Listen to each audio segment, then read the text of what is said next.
வணக்கம். இது லங்காஃப ஊடகத்தின் இன்றைய முக்கிய செய்திகள். முதலில் தலைப்புச் செய்திகள். மூழ்கிய ஈரானிய கப்பலின் இறுதி நிமிடங்கள், வெளியான தொலைபேசி உரையாடல். லெபனானில் ஒரே வாரத்தில் 83 சிறுவர்கள் உயிரிழப்பு, யூனிசெப் அறிக்கை. அதிகரிக்கப்பட்ட மகாபுல புலமை பரிசில் இன்று முதல் வங்கிக் கணக்கில் வரவு வைக்கப்படும். போர் நிறுத்தம் என்ற பேச்சுக்கே இடமில்லை, ஈரான் தகவல். ஈரான் போர் பதற்றம், ஐக்கிய அரபு அமீரகத்தில் விழுந்து நொறுங்கிய உலங்கு வானூர்தி. தாக்குதலை தீவிரப்படுத்தும் இஸ்ரேல், லெபனான் நாடாளுமன்ற பதவிக்காலம் நீட்டிப்பு. ஈரானின் புதிய தலைவருக்கு ஈடு இணையற்ற ஆதரவு, ரஷ்ய அதிபர் புடின் அறிவிப்பு. ஈரானிய ஆளில்லா வானூர்திகளை வீழ்த்த உக்ரைனிடம் 11 நாடுகள் உதவி கோரிக்கை. தொடர்பென விரிவான செய்திகள்.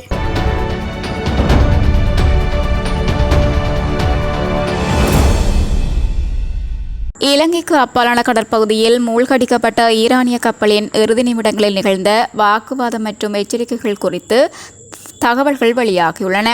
இலங்கையின் காலி துறைமுகத்திலிருந்து சுமார் 19 கடல் மைல் தொலைவில் உள்ள இந்திய பெருங்கடல் பகுதியில் அண்மையில் ஈரானிய கடற்படைக்கு சொந்தமான டெனா என்னும் போர்க்கப்பல் அமெரிக்க நீர்மூழ்கி கப்பலால் ஏவப்பட்ட டோர்பிடோ தாக்குதலில் மூழ்கடிக்கப்பட்டது. தாக்குதலுக்குள்ளான கப்பலில் பலியான மாலுமி ஒருவர் தாக்குதலுக்கு சற்று நேரத்துக்கு முன்னர் தனது தந்தையுடன் தொலைபேசியில் உரையாடியுள்ளமை தொடர்பில் ஈரான் இன்டர்நேஷனல் செய்தி வெளியிட்டுள்ளது. அதன்படி அமெரிக்க படைகள் கப்பலை விட்டு வெளியேறுமாறு 2 முறை எச்சரிக்கை விடுத்த போதிலும் கப்பலின் கட்டளை அதிகாரி மாலுமிகளை வெளியேற அனுமதிக்கவில்லை என அந்த மாலுமி தனது தந்தையிடம் தெரிவித்துள்ளார். இதனால் கப்பலின் கட்டளை அதிகாரிகளுக்கும் மாலுமிகளுக்கும் இடையே கடும் வாக்குவாதம் ஏற்பட்டுள்ளதாக குறித்த மாலுமி தனது தந்தைக்கு அறிவித்துள்ளார். இந்த தாக்குதலில் கப்பலில் இருந்த பல மாலுமிகள் கொல்லப்பட்டனர். உயிர்காப்புகள் மூலம் தப்பித்த 32 மாலுமிகள் மாத்திரமே உயிர் பிழைத்துள்ளனர். 2ஆம் உலகப் போருக்கு பிறகு அமெரிக்கா ஒரு எதிரி நாட்டின் போர்க்கப்பலை நீர்மூழ்கி குண்டு மூலம் மூழ்கடிப்பது இதுவே முதல் முறையாகும். இதற்கிடையில் டெனா கப்பலில் இருந்து தப்பிய 32 மாலுமிகளும் இலங்கையினால் மீட்கப்பட்ட மற்றொரு ஈரானிய கப்பலான ஐரிஸ் பூஷ்கேரிலிருந்து மீட்கப்பட்ட 208 மாலுமிகளும் இலங்கையில் தங்க வைக்கப்பட்டுள்ளனர். இதேவேளை மூழ்கடிக்கப்பட்ட ஐரிஸ் டெனா கப்பலில் இருந்த சுமார் 104 மாலுமிகள் உயிரிழந்துள்ளதாக ஈரானிய ஊடகங்கள் செய்தி வெளியிட்டுள்ளன. இஸ்ரேல் மற்றும் ஹிஸ்புல்லா அமைப்புக்கும் இடையிலான போர் தீவிரமடைந்துள்ள நிலையில் லெபனானில் கடந்த 7 நாட்களில் மட்டும் குறைந்தது 83 சிறுவர்கள் கொல்லப்பட்டுள்ளதாக ஐக்கிய நாடுகளின் சிறுவர் நிதியம் தெரிவித்துள்ளது. யூனிசெப் வெளியிட்டுள்ள அறிக்கையில் இந்த விடயம் குறிப்பிடப்பட்டுள்ளது. கடந்த 2ஆம் திகதி முதல் இதுவரை 83 சிறுவர்கள் உயிரிழந்துள்ளதுடன் 254 சிறுவர்கள் காயமடைந்துள்ளதாக தெரிவிக்கப்பட்டுள்ளது. லெபனானில் கடந்த வாரத்தில் சராசரியாக நாளொன்றுக்கு 10க்கும் மேற்பட்ட சிறுவர்கள் கொல்லப்பட்டுள்ளதுடன் நாளொன்றுக்கு சுமார் 36 சிறுவர்கள் காயமடைந்து வருகின்றனர். கடந்த 28 மாதங்களில் மட்டும் லெபனானில் 329 சிறுவர்கள் உயிரிழந்துள்ளதோடு 1632 பேர் காயமடைந்துள்ளதாக அந்த அறிக்கை சுட்டிக்காட்டுகிறது. லெபனான் முழுவதும் ஏற்பட்டுள்ள பாரிய இடப்பெயர்வு காரணமாக சுமார் 7 லட்சம் பேர் தமது வீடுகளை விட்டு வெளியேறியுள்ளனர். 2026ஆம் ஆண்டுக்கான பாதிட்டின் கீழ் முன்மொழியப்பட்ட லலித் அத்துலத் முதலி மகாபோல உயர்கல்வி புலமை பரிசில் நம்பிக்கை நிதியத்தினால் பல்கலைக்கழக மாணவர்களுக்கு வழங்கப்படும் மாதாந்த மகாபோல புலமை பரிசில் கொடுப்பனவு ரூபாய் 7500 ரூபாய் 10,000 அதிகரிக்கப்பட்டுள்ளது. இந்த அதிகரிப்பு 2026 ஜனவரி மாதம் முதல் நடைமுறைக்கு வருகிறது. 2026 ஜனவரி மாதத்துக்குரிய ரூபாய் 10,000 புலமை பரிசில் கொடுப்பனவு இன்று 10ஆம் திகதி முதல் மாணவர்களின் வங்கிக் கணக்குகளில் வரவு வைக்கப்பட உள்ளது. மகாபோல புலமை பரிசில் கொடுப்பனவு மகாபோல நம்பிக்கை நிதியம் மற்றும் பல்கலைக்கழக மானியங்கள் ஆணைக்குழு ஊடாக திரைசேரியினால் கூட்டாக நிதியளிக்கப்படுகின்றது. தற்போதுள்ள ஏற்பாடுகளின்படி 48% மகாபுல நம்பிக்கை நிதியத்தாலும் 52% பல்கலைக்கழக மானியங்கள் ஆணைக்குழு ஊடாக அரசாங்கத்தாலும் வழங்கப்படுகிறது.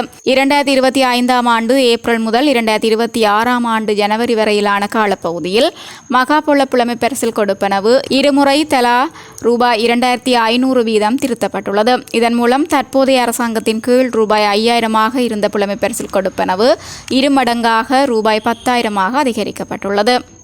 அமெரிக்காவும் இஸ்ரேலும் தம் மீது தாக்குதல் தொடுக்கும் வரை போர் நிறுத்தம் என்ற பேச்சுக்கே இடமில்லை என ஈரான் தெரிவித்துள்ளது. மோதலின் ஆரம்பத்தில் ஈரான் பேச்சுவார்த்தையை நாடிய போதிலும் ஈரான் போரை ஆரம்பிக்கவில்லை என ஈரானிய வெளிவிவகார அமைச்சின் பேச்சாளர் இஸ்மாயில் பைக்காயி தெரிவித்துள்ளார். 11வது நாளாக இராணுவ ஆக்கிரமிப்பை கொண்ட அமெரிக்க இஸ்ரேலிய தாக்குதல் தொடர்கிறது. நாங்கள் இந்த போரை ஆரம்பிக்கவில்லை என செய்தியாளர் மாநாட்டில் அவர் மேலும் தெரிவித்துள்ளார். இராணுவ ஆக்கிரமிப்பு இடம்பெறுகிறது. பாதுகாப்பை தவிர வேறு எதை பற்றியும் பேச முடியாது. தற்போதைய நிலையில் ஈரான் தன்னைத்தானே பாதுகாக்கும் செயற்பாட்டில் உள்ளது. பிராந்திய பதற்ற நிலை எல்லை கடந்த சூழலில் அஜர்பைஜான், துருக்கி அல்லது சைப்ரஸ் மீது ஆளில்லா விமானம் அல்லது ஏவுகணை தாக்குதலை ஈரான் மேற்கொண்டுள்ளது. நாங்கள் இந்த நாட்டின் மீதும் இராணுவ ஆக்கிரமிப்பை பிராந்தியத்தில் ஏற்படுத்தவில்லை. எங்கள் தரப்பிலிருந்து ஈரானுக்கு உள்ளேயோ அல்லது எங்கள் இராணுவ கட்டமைப்பில் இருந்தோ எவ்விதமான தாக்குதலும் மேற்கொள்ளப்படவில்லை. அஜர்பைஜானின் குற்றச்சாட்டை ஈரான் மறுக்கிறது. அஜர்பைஜான் ஈரானின் ஆளில்லா விமானங்கள் நக்சிவன் பகுதியில் உள்ள விமான நிலைய முனையத்தையும் பாடசாலை கட்டிடத்தையும் பல பொதுமக்களையும் தாக்கியதாக குற்றம் சாட்டுகிறது என அவர் மேலும் தெரிவித்துள்ளார். தொழில்நுட்ப கோளாறை அடுத்து ஐக்கிய அரபு எமிரேட்ஸ் நாட்டின் உலங்கு வானூர்தி விழுந்து நொறுங்கியதில் ஆயுதப்படையைச் சேர்ந்த 2 பேர் உயிரிழந்ததாக அந்நாட்டின் பாதுகாப்பு அமைச்சகம் தெரிவித்துள்ளது.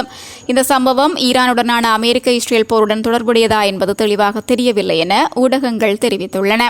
ஈரான் மீதான அமெரிக்க இஸ்ரேல் கூட்டு தாக்குதல், லெபனான் மீதான இஸ்ரேல் தாக்குதலை கருத்தில் கொண்டு லெபனான் நாடாளுமன்றத்தின் பதவிக்காலம் 2 ஆண்டுகளுக்கு நீடிக்கப்பட்டுள்ளது. இன்று லெபனான் நாடாளுமன்றம் கூடி மேற்கொண்ட வாக்கெடுப்பின் மூலம் இந்த தீர்மானம் நிறைவேற்றப்பட்டுள்ளது. மொத்தமுள்ள 128 இடங்களில் 76 உறுப்பினர்கள் நீட்டிப்புக்கு ஆதரவாகவும் 41 பேர் எதிர்த்தும் வாக்களித்தனர். 4 பேர் நடுநிலை வகித்தனர். மேலும் 13 உறுப்பினர்களை கொண்ட கிஸ்புல்லாவின் தொகுதி இந்த நீட்டிப்புக்கு ஆதரவாக வாக்களித்தது. இந்த முடிவின் மூலம் வருகின்ற மே மாதம் நடைபெறவிருந்த பொதுத் தேர்தல் தற்போது தள்ளி வைக்கப்பட்டுள்ளது. லெபனான் வரலாற்றில் பாதுகாப்பு காரணங்களுக்காக நாடாளுமன்ற பதவிக்காலம் நீடிக்கப்படுவது இது முதல் முறையல்ல. இதற்கு முன்பும் இத்தகைய நடவடிக்கைகள் மேற்கொள்ளப்பட்டுள்ளன. ஈரானின் சக்தி வாய்ந்த நிபுணர்கள் சபை நாட்டின் உச்ச தலைவரை தேர்ந்தெடுப்பதற்காக கூடியது. அதில் மறைந்த தலைவர் கமேனியின் மகனான மொஸ்தபா கமேனியை தலைவராக தேர்ந்தெடுப்பது என முடிவு எடுக்கப்பட்டது. அவர் கமேனிக்கு அடுத்து ஈரானின் புதிய உச்ச தலைவராக இருப்பார் என நீண்ட காலத்திற்கு முன்பிருந்தே எதிர்பார்க்கப்பட்டது. எனினும் அவருக்கு அரசில் முறைப்படியான பதவி எதுவும் வழங்கப்படாமல் இருந்தது. இந்த நிலையில் ஈரானின் இந்த முடிவை ரஷ்ய அதிபர் விளாடிமிர் புடின் வரவேற்றுள்ளார். ஈரானுக்கு ரஷ்யா தொடர்ந்து துணை நிற்கும் என்று கூறிய புடின் புதிதாக ஈரானின் தலைவராக தேர்ந்தெடுக்கப்பட்டு புதிய ஆட்சியாளருக்கு தன்னுடைய வாழ்த்துக்களையும் தெரிவித்துள்ளார். ஈரானின் புதிய தலைவருக்கு ஈடு இணையற்ற ஆதரவை ரஷ்யா வழங்கும் என கூறிய அவர் ஈரான் நண்பர்களுடன் ஒற்றுமையை உறுதிப்படுத்தவும் விரும்புகின்றேன் என தெரிவித்துள்ளார். எனினும் ஈரானின் புதிய தலைவராக யார் தேர்ந்தெடுக்கப்பட்டாலும் அவரை தாக்கி அளிப்போம் என அமெரிக்கா கூறியிருந்தது. ஈரானிய தயாரிப்பு ஆளில்லா வானூர்தி தாக்குதல்களை எதிர்கொள்ள பாதுகாப்பு ஒத்துழைப்பு கோரி மத்திய கிழக்கு மற்றும் ஐரோப்பிய நாடுகள் உட்பட மொத்தம் 11 நாடுகளிடமிருந்து தமக்கு கோரிக்கைகள் வந்துள்ளதாக உக்ரைன் தெரிவித்துள்ளது. உக்ரைன் ஜனாதிபதி விளாடிமிர் ஜெலன்ஸ்கி இது குறித்து கூறுகையில், உயிர்களை பாதுகாப்பதில் உக்ரைனுக்கு இருக்கும் அனுபவம், ஆளில்லா வானூர்திகளை இடைமறிக்கும் தொழில்நுட்பங்கள், இலத்திரனியல் போர் முறை அமைப்புகள் மற்றும் பயிற்சிகள் ஆகியவற்றில் உலக நாடுகள் மிகுந்த ஆர்வம் காட்டுகின்றன என குறிப்பிட்டுள்ளார். மேலும் உக்ரைனின் சுதந்திரத்தை பாதுகாக்கவும் அந்த நாட்டு மக்களின் உயிரை காக்கவும் உதவி வரும் நாடுகளின் கோரிக்கைகளுக்கு ஆக்கப்பூர்வமான பதிலளிக்க உக்ரைன் தயாராக இருப்பதாகவும் அவர் உறுதியளித்துள்ளார். ஏற்கனவே அமெரிக்காவின் வேண்டுகோளை ஏற்று ஜோர்தானில் உள்ள அமெரிக்க இராணுவ தளங்களை பாதுகாக்க உக்ரைன் தனது நிபுணர்களையும் ட்ரோன் இடைமறிப்பு கருவிகளையும் அனுப்பியுள்ளதாக தகவல்கள் வெளியாகியுள்ளது. சுவிட்சர்லாந்துல வீடு வாங்க போறீங்க, இல்ல ஆல்ரெடி உங்களுக்கு அங்க வீடு இருக்குன்னா இந்த வீடியோ உங்களுக்காக தான். ஸோ ஸ்கிப் பண்ணாம ஃபுல்லா பாருங்க. ஒரு மனிதனுக்கு வீடு அப்படிங்கிறது ரொம்பவே அத்தியாவசிய தேவை. அத்தியாவசிய தேவைகள்ல முக்கியமான பங்கு வகிக்கிறதே இந்த வீடு தான். ஸோ அப்படி வீடு வாங்குறது, விற்கிறது, இது சம்பந்தமா உங்களுக்கு இருக்கிற நிறைய ப்ராப்ளத்துக்கு சொல்யூஷன் தர ஒரே இடம் தான் உங்கள் செல்வாசக். Your future our vision. இப்போ சுவிட்சர்லாந்துல வீட்டோட வட்டி விகிதத்துல நல்ல மாற்றம் வந்திருக்கு, நிறைய குறைஞ்சிருக்கு. ஸோ நீங்க ஏதாவது அக்ரிமெண்ட் போட்டு வச்சிருக்கீங்கன்னா இப்பவே அதை ரெனிவல் பண்ணி மாற்றி வச்சுக்கிட்டீங்கன்னா உங்களுக்கு நிறைய ப்ராஃபிட்ஸ் இருக்கும். ஸோ இது சம்பந்தமா உங்களுக்கு ஏதாவது அப்டேட்ஸ் வேணும், இந்த மாற்றத்துல உங்களுக்கு ஏதாவது டவுட் இருக்கு அப்படின்னா மறக்காம ஸ்கிரீன்ல தெரிய நம்பர் கால் பண்ணுங்க. சுவிட்சர்லாந்துல நீங்க வீடு வாங்கணும் இல்ல வீடு விற்கணும், அந்த மாதிரி ஏதாவது உங்களுக்கு தேவைகள் இருந்தா மறக்காம எங்களை காண்டாக்ட் பண்ணுங்க. உங்களோட எல்லா தேவைகளையும் உங்க ஃபேமிலியில ஒரு மெம்பரா இருந்து நாங்க பார்த்து பண்ணி கொடுப்போம். இது உங்கள் செல்வாசக். இச்செய்திகளுக்கு பிரதான அனுசரணை செல்வாசோக் இமோபிலியன், சுவிஸ் நாட்டில் முன்னணி நிறுவனம். தொடர்புகளுக்கு 07951464428. வீடு வாங்க, வீடு கட்ட, வீடு திருத்த மற்றும் வீட்டுக்கடன். Your future our vision. இது போன்ற மேலும் பல முக்கிய சுவாரஸ்யமான செய்திகளை அறிந்து கொள்ள லங்காஃபோ யூடியூப் சேனலை சப்ஸ்கிரைப் பண்ணுங்கள். எமது செய்திகள் உடனடியாக கிடைக்க பெல் பட்டனை அழுத்துங்கள். அத்தோடு எமது செய்திகளை மற்றவர்களும் பார்வையிட ஷேர் செய்யுங்கள். நன்றி.